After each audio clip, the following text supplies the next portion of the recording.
Not every Unitarian Universalist congregation chooses to celebrate the flower communion. Unlike many other religions, Unitarian Universalists don't have any special holy days that are explicit for us as a denomination to celebrate. Congregational polity, which means that we make our own decisions about how we choose to celebrate, worship, do the business of the church. Each of us chooses. Each congregation chooses. So we choose our own rituals. We choose our own services. And this congregation's chosen to do the flower communion, a fire communion, a water communion. Just recently we started a solstice service and a Christmas Eve service. But these are chosen by the congregation, by our desire to worship together in a way that feels right for us. These rituals and services mean something to the people here at UU Miami. So as we celebrate our flower communion, I also reflect on, and I ask you to reflect on, why is the flower communion important to you? To you individually and to you as a congregation. I can tell you why I'm committed to this beautiful ceremony. It reminds me of how we are all special, unique individuals. We each bring our own gifts and talents to this congregation, and we use our gifts and talents to enrich this faith community. Yes, we serve on committees and task forces, in leadership roles, and all those things are important. But just as important, if not more so, is a genuine affection and respect we share with one another. We aren't part of a community because we have to be. We come here together because we want to. Because when we are with each other, we feel affirmed, respected, of worth and dignity. We feel good together, even if we're only able to meet together virtually.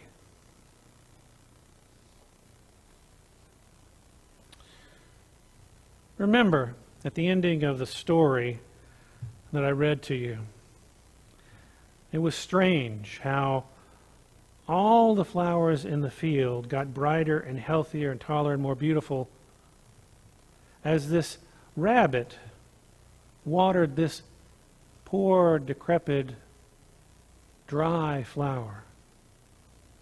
This flower she'd never noticed before. It was almost as if there was water everywhere. Did you wonder how that could be? Were other, rabbits and hedgehogs and field mice and badgers sneaking around and watering all the other flowers in the field just as she was watering this one droopy flower? Or was it because when someone waters a wilting flower somewhere, all flowers everywhere grow a little brighter? It's a fable. And you get to wonder about things in a fable. But I believe both things are happening in the story. As both things happen in a church community, in this church community. I know there are people here who do work in the front of the church and behind the scenes. They're pitch in whenever there is some need. Watering the flowers that need some attention. And I think that when we all pitch in with our best selves, all the flowers here grow a little brighter.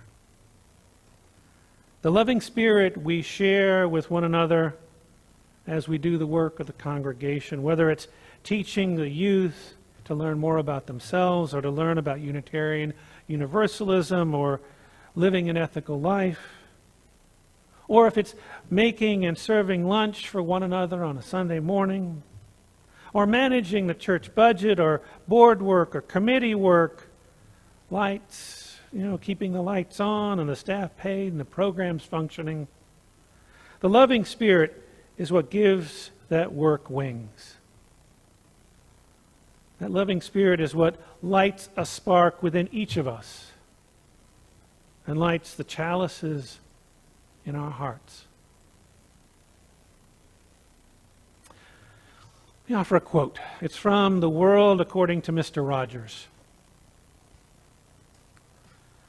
As human beings, our job in life is to help people realize how rare and valuable each one of us really is. That each of us has something no one else has or ever will have. Something inside that is unique to all time. And it's our job to encourage each other to discover that uniqueness and to provide ways of developing its expression. Think about that for a moment. What does that mean to you? What does it say about this faith community? The job that we do here. As a faith community, we are reminded and remind each other to be our best selves. And we try to share our best selves with one another and with those outside these walls in the world. And that helps this congregation to become the wonderful place we want it to be.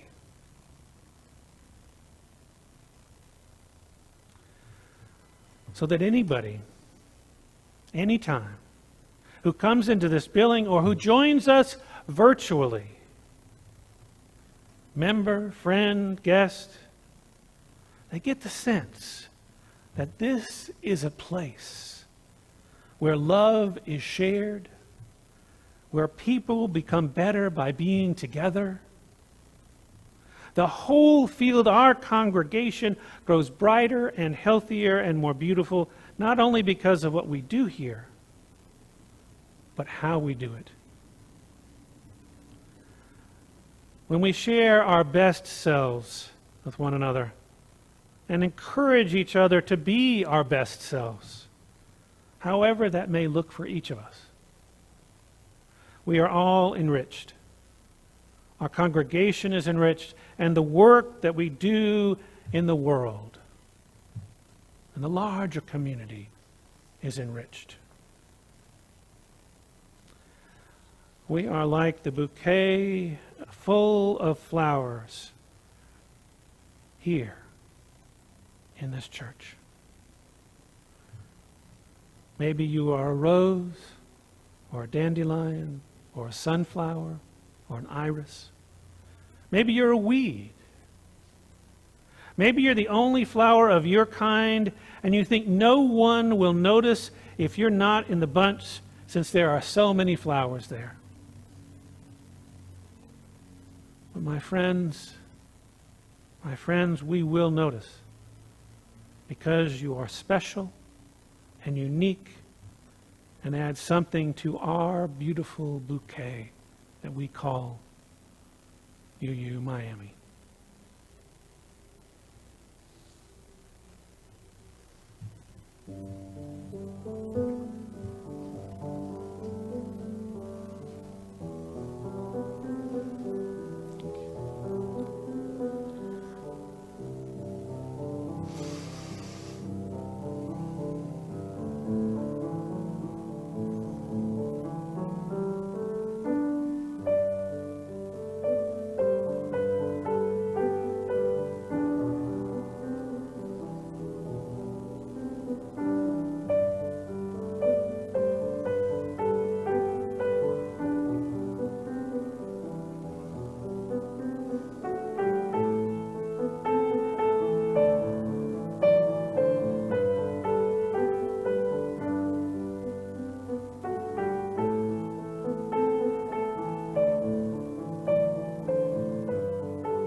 In 1917, Norbert Capek often visited the New York Library so he could read newspapers from his own country and perhaps enjoy some peace and quiet. It was at this library that he met Maya and fell in love.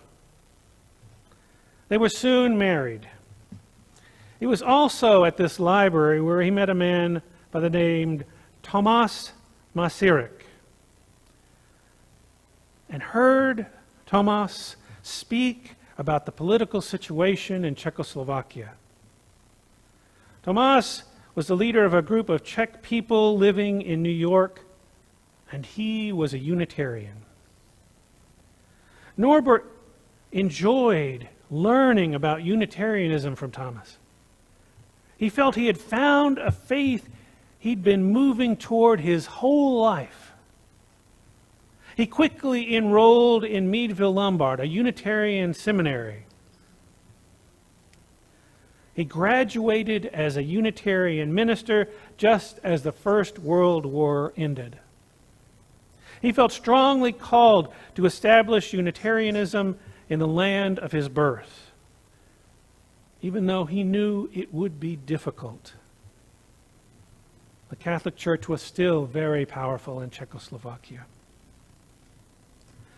But Norbert Capek's fire of commitment to a free faith would not be quenched. His wife, Maya, wrote the following of their experience when they moved back to Czechoslovakia. We did not know anyone there, nor did the Czech people know anything about Unitarianism. We rented a concert hall for our meeting and it was jammed. Finally, we built our own place, which we called Unitaria. The services were starkly simple. People came from many religious backgrounds, and none wanted to be reminded of their old churches. No robe was to be worn by the minister, no singing of hymns, nor any prayers. Instead of passing collection plates, people paid as they entered. To avoid the appearance of organized religion, Norbert and Maya called their church the Liberal Fellowship. The stated goal was to provide spiritual and ethical education and create a loving community based on individual freedom and universal affinity. The Capek's church flourished in the years between world wars. It quickly became the largest Unitarian church in the world. Then the Nazis from Germany occupied Czechoslovakia during World War II, and the church and its members were threatened. Norbert knew that the people were frightened. Many among his congregation were beaten or put in prison. Some had their houses or businesses robbed, shut down, or burned by Nazi soldiers. Others worried that they would be next. Fear began to snuff out hope. One of the annual services that the Capeks had created for his church was the Flower Festival service. You and I call this ritual the Flower Communion. On that Sunday, everyone brought a flower with them to church.